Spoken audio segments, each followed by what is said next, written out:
نحمد ونصلي على رسوله الكريم أما بعد فأعوذ بالله من الشيطان الرجيم بسم الله الرحمن الرحيم وتعاونوا على البر والتقوى ولا تعاونوا على الإثم والعدوان।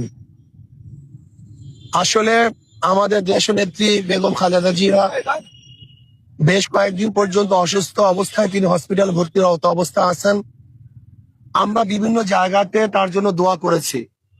আপনারা নিশ্চয়ই মিডিয়ায় দেখেছেন, আমি মাহফিলগুলিতে সূরা ফাতিহা সূরা ইখলাস তেলাওয়াত করে তার জন্য দোয়া করছি। আমরা এখন আল্লাহর কাছে দোয়া করি আল্লাহ যেন তাকে পরিপূর্ণ সুস্থ করে দেন এবং আগে যেইভাবে তিনি দেশের খেদমত করেছেন আমাদের মাঝে আবারও তাকে আল্লাহ পাক ফিরিয়ে দেন, যেন তিনি আবারও আপোষহীন ভাবে দেশের খেদমত আঞ্জাম দিতে পারেন এবং তার পরিবার পরিজনকে আল্লাহ পাক রব্বুল আলামিন ধৈর্য ধারণ করার তৌফিক দান করেন।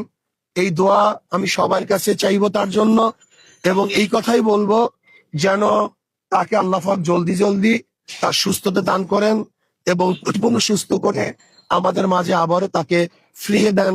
এই দোয়া আল্লাহর কাছে আমরা করতেছি। আর আমি দেশবাসীকে বলবো যে আসুন আমরা সম্মিলিত ভাবে সবাই ঐক্যবদ্ধ ভাবে এই দেশকে গড়ার চেষ্টা করি। এই দেশে সবাই আমরা থাকবো, কেউ আমাদের শত্রু নই, আমরা কেউ কারোর শত্রু নেই, আমরা সবাই সবার বন্ধু। আপোষে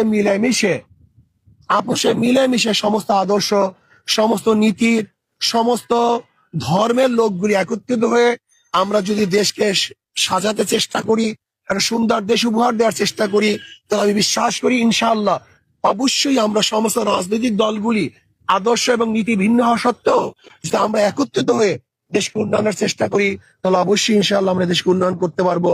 আল্লাহ আমাকে এবং আমাদের সবাইকে এই দেশের কল্যাণের জন্য, দেশের ভালোর জন্য সবাইকে একত্রিত হয়ে কাজ করার তৌফিক দান করেন। এবং আমি অনুরোধ করব আমাদের বেগম খালেদা জিয়ার জন্য আল্লাহর কাছে দোয়া করবো। আমি একটু দোয়া করি, আল্লাহুম্মা আমিন।